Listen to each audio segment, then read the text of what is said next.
यह कहानी 2014 से 2016 के दरमियान की है। वो दौर जब देश दो मोर्चों पर लड़ रहा था। एक मोर्चा सरहद के उस पार था और दूसरा मोर्चा अपने घर के अंदर उन लोगों के खिलाफ जो सरहद पार की साजिशों को अंजाम दे रहे थे। कहानी शुरू होती है 26 मई 2014 को, जिस दिन नरेंद्र मोदी प्रधानमंत्री पद की शपथ ले रहे थे। उसी दिन इस्लामाबाद के एक तहखाने में बैठे लोगों के चेहरे पर हार की स्याही पोत दी गई थी।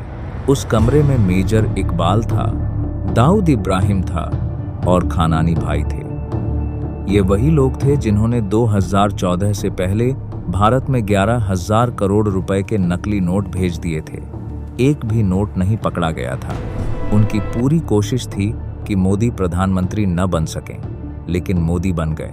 उस रात दाऊद ने तय किया कि अब रणनीति बदलनी होगी। उसने कहा, हम गलत जगह दांव लगा रहे थे, अब सही निशाने पर वार करेंगे। तय हुआ कि अब 60,000 करोड़ रुपए के नकली नोट भारत में भेजे जाएंगे और साथ में हिंसा भी होगी। दो मोर्चों पर एक साथ हमला होगा ताकि देश की नींव हिल जाए। मेजर इकबाल ने रास्ता सुझाया नेपाल बॉर्डर का। वहां से यूपी में घुसना आसान था और यूपी में अतीक अहमद का ऐसा जाल बिछा था कि उसके हाथ से गुजरा पैसा पूरे देश में बिखर जाता था। 2015 में मेजर इकबाल ने एक और चेतावनी दी। उसने कहा, अगर 2017 में यूपी का चुनाव योगी के हाथ गया तो हमारा पूरा नेटवर्क ढह जाएगा। अतीक समेत सब पकड़े जाएंगे और नेपाल बॉर्डर का रास्ता हमेशा के लिए बंद हो जाएगा। इसीलिए 2017 से पहले काम खत्म करना होगा। दाऊद ने नवंबर 2016 की तारीख तय कर दी। 9 नवंबर को 60,000 करोड़ की पहली बड़ी खेप नेपाल बॉर्डर पार कर यूपी में दाखिल होनी थी। भारत में पूरी सर्जिकल स्ट्राइक हो चुकी थी। पूरा देश उस जोश में था जो सालों बाद आया था। अब साबित हो गया था कि हिंदुस्तान सिर्फ बयानों से काम नहीं लेता, घर में घुसकर जवाब देता है। अजीत डोभाल उस दोपहर अपने दफ्तर के आंगन में टहल रहे थे। वो अक्सर बड़े फैसलों से पहले ऐसे ही टहला करते थे। तभी एक अधिकारी तेजी से आया और रुककर बोला, सर, हमारे एक स्पाई ने खबर भेजी है। पाकिस्तान 60,000 करोड़ के नकली नोट भारत में भेजने की तैयारी कर रहा है। डोभाल एक पल को ठिठक गए, टहलना बंद कर दिया। फिर धीरे से बोले, 60,000 करोड़, यह कोई मामूली रकम नहीं है। अगर यह पैसा यहाँ आ गया तो बाजार हिल जाएगा, लोग डर जाएंगे और जो स्थिरता बनी है वो चकनाचूर हो जाएगी। वो फिर चलने लगे, लेकिन अब उनके कदमों में एक अलग तरह का जज्बा था। उन्होंने कहा, उरी के बाद भी इन्हें अक्ल नहीं आई। इस बार हम ऐसा सबक सिखाएंगे कि जिंदगी भर याद रखें। उसी दिन डोभाल ने अपने स्पाई से संपर्क करने का आदेश दिया। वो स्पाई थे मेजर शोभित शर्मा। वो सालों से पाकिस्तान में थे, उन्हीं लोगों के बीच रहते थे, उन्हीं की भाषा बोलते थे, उन्हीं के भरोसे का हिस्सा बन चुके थे। लियारी गैंग में उनकी पैठ थी। खानानी भाइयों से उनके गहरे संबंध थे और मेजर इकबाल के साथ वो कंधे से कंधा मिलाकर चलते थे। यही वजह थी कि 60,000 करोड़ वाली खबर सबसे पहले उन्होंने ही दिल्ली पहुंचाई थी। अब उन्हें नया काम मिला था। पता करना था कि नोट छप चुके हैं या छप रहे हैं। मेजर शोभित शर्मा ने चाल चली। उन्होंने खानानी से मुलाकात की और मेजर इकबाल को भी बुला लिया। बातों ही बातों में उन्होंने कहा कि नेपाल बॉर्डर का रास्ता अब पहले जैसा सुरक्षित नहीं रहा। भारतीय एजेंसियां वहां नजर रखने लगी हैं। इतनी बड़ी रकम उसी रास्ते से भेजना जोखिम भरा है। मेरे पास कुछ नए रास्ते हैं जिनके बारे में किसी को पता नहीं है। खानानी ने उसे देखा, फिर मेजर इकबाल की ओर देखा और बोला, पहले दिखा तो सही। खानानी उसे एक फैक्ट्री में ले गया। मेजर शोभित शर्मा ने जो देखा वो उसने पहले कभी नहीं देखा था। एक विशाल गोदाम, उसमें करोड़ों रुपए के नकली नोट बंडलों में बंधे थैलों में भरे पड़े थे, भेजे जाने के लिए तैयार। बस एक इशारे की देर थी।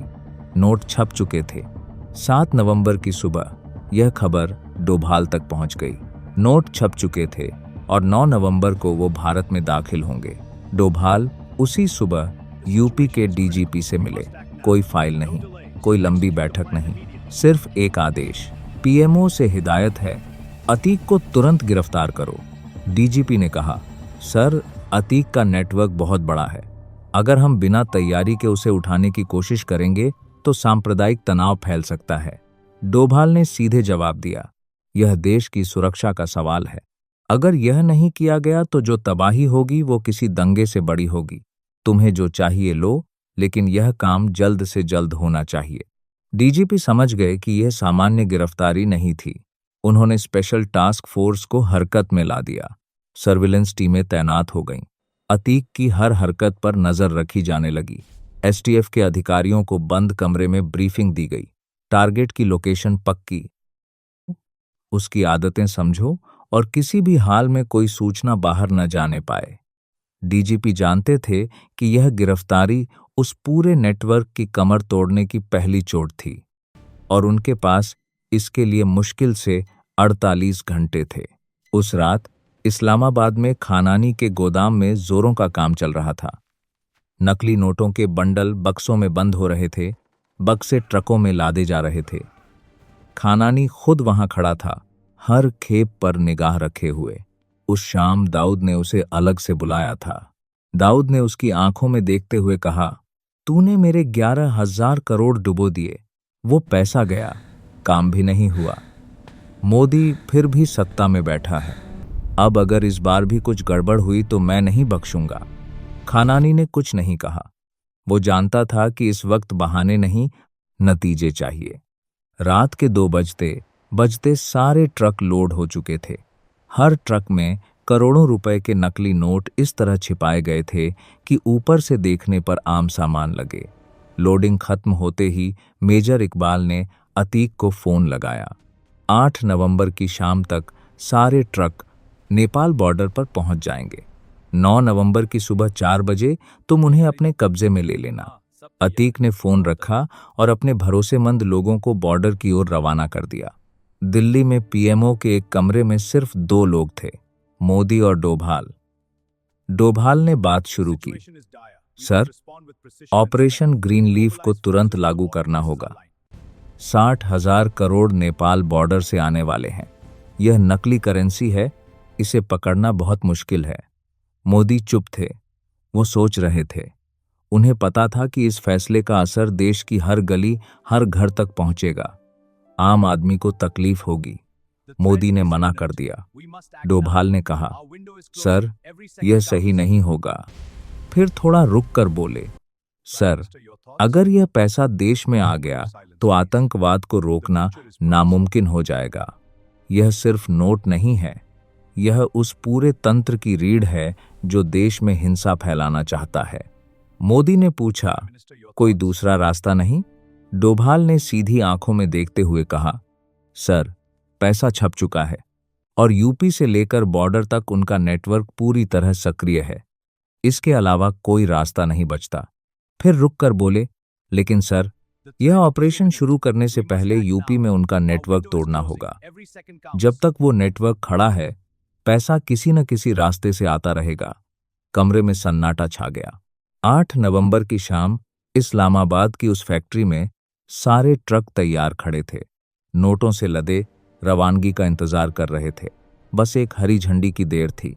मेजर शोभित शर्मा भी वहीं मौजूद थे, उन्हीं लोगों के बीच, उसी गोदाम में। उधर तराई में अतीक के आदमी बॉर्डर के पास घात लगाए बैठे थे। उसी दिन दिल्ली में एक बंद कमरे में 4 लोग बैठे थे, मोदी, डोभाल, वित्त मंत्री अरुण जेटली और आरबीआई गवर्नर। डोभाल ने कहा, सर, यह ऐलान आज रात ही करना होगा। 1 घंटे की देरी भी भारी पड़ सकती है।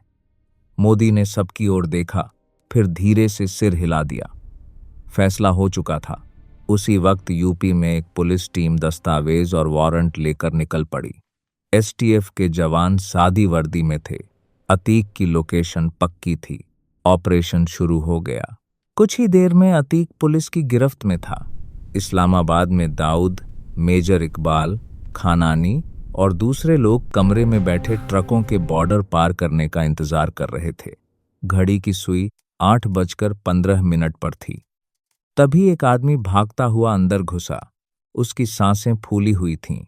उसने कहा, भाईजान, टीवी देखिए। सब एक साथ स्क्रीन की ओर मुड़े। मोदी जी टीवी पर थे। देश को संबोधित कर रहे थे। वो ऐलान कर रहे थे कि आज रात से 500 और 1000 के नोट बंद कर दिए जा रहे हैं। कमरे में पत्थर की चुप्पी छा गई। नोटों से भरे ट्रक बाहर खड़े थे। कुछ तैयार था और एक झटके में सब कुछ बेकार हो गया था। खानानी उठा। वो कमरे से बाहर निकला, छत पर गया और कुछ ही देर में वहां से नीचे गिरकर उसने अपनी जान दे दी। उस रात हिंदुस्तान ने एक ऐसी जंग जीती जो किसी मैदान में नहीं लड़ी गई थी।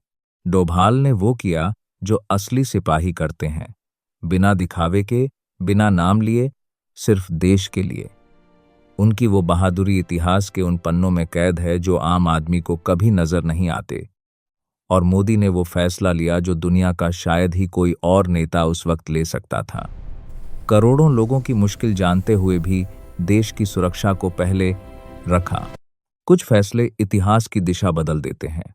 यह उनमें से एक था।